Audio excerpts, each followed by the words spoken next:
If you've tried using the new caravan system since the latest Bellwright update and thought it was difficult, you weren't alone. Deliveries no longer teleport items at midnight. Everything now has to be physically delivered with carts and villagers, which means the system is much more complex than it used to be. In this guide, I'll walk you through the new caravan system from the ground up. I'll explain how to set up your inventory, how to set up your first route, and most importantly, how this system actually works. Let's dive into it. The small caravan system lets you move items between your settlement, outposts, and the NPC villages, but only if your villager actually pulls the cart along the route. Nothing teleports anymore. If a delivery happens, it's because a cart actually traveled there. This adds the realism this game's been missing, but it also means you have to think a little differently about your automation. The building you need is called the Small Caravan System and Cart. This is a Tier 1 building and it's researched at the research desk.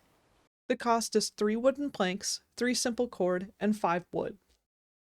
And you can research it right after you've researched the stockpile. The items you need to build the structure itself is 1 rope, 6 wooden planks, 10 wood, and 6 flax. The carts are built separately. Each cart costs 1 copper ingot and 7 wood. The carts are built on the right-hand side of the caravan building. Keep in mind that you can only have 5 carts total for that caravan building. Both villagers and the player yourself can pull the carts, but if you want automation, villagers are going to be the way to go. 2 new jobs were added with this system: the caravan carrier and the caravan guard. These jobs work just like any other job in Bellwright. Villagers still follow priority rules. That means a villager assigned as a caravan carrier can still work other jobs until the caravan actually needs to make a delivery.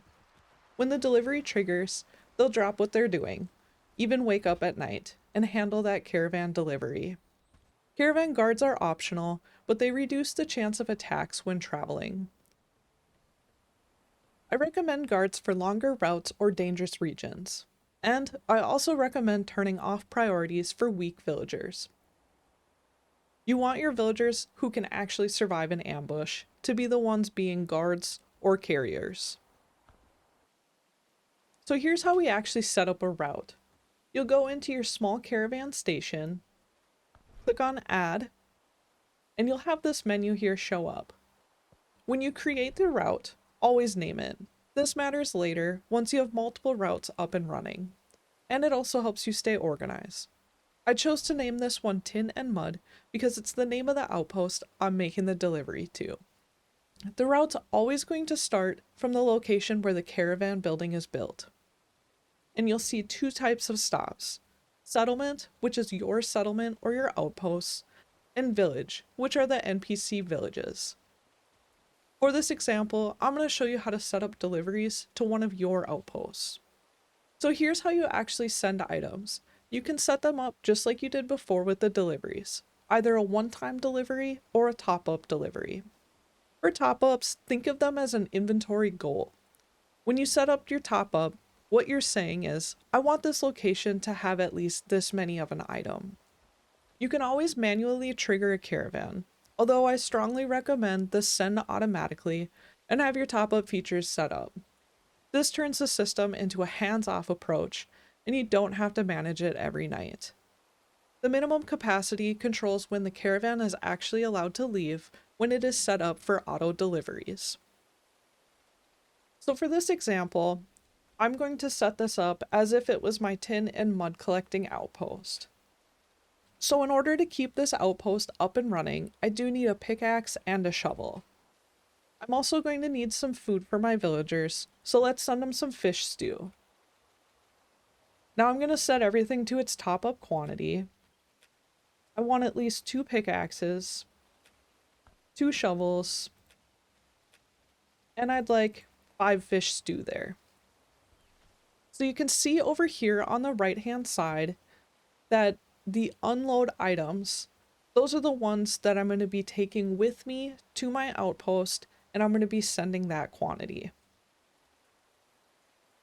Now, to actually receive items from that outpost, I need to go and click on the final stop of our caravan, which is going to be my main settlement again. Type in the item that I want. And I'm also going to send that to top up. And I'm going to set this up to 20. So now that this is all set up, I need to decide, do I want this to automatically send or send manually? As I stated before, I want this all to send manually, so we'll check this here. And I'm going to set my minimum capacity to 10. Once the inventory is at 10 for any combined quantity of items, the caravan carrier begins the delivery. But they're only going to deliver what's missing to reach the top-up quantity of every item. If nothing is missing, nothing happens, and your villagers carry on with their other tasks.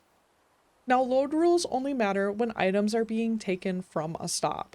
They're used to protect your outposts so they don't get drained. Using our tin ore outpost as an example, because I have a bloomery set up at that location, I don't want the caravan to take all of it. But I do want most of them set back to my main settlement. I want the outpost to keep at least 5 so they can continue crafting our tin ingots. So what I have done is set a load for tin ore. My rule is always load keep, and then my quantity. The caravan will send tin ore, but it'll never drop the outpost below a quantity of 5, even if it means it can't fully satisfy the top-up request. Let's do a quick breakdown of the load rules. Load once. This just means it's going to protect this item one time and then it'll delete that load. Always load keep. This means it's going to send the items but keep a minimum amount at that outpost.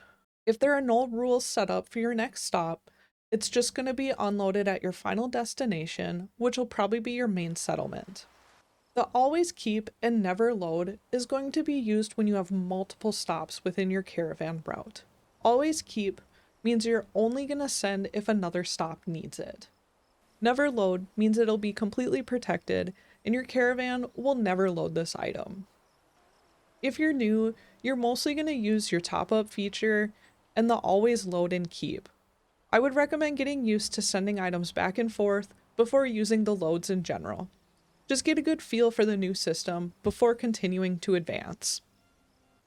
So once you understand how to set up your inventory in the caravan system, it's going to make a lot more sense. This guide just covered the basics.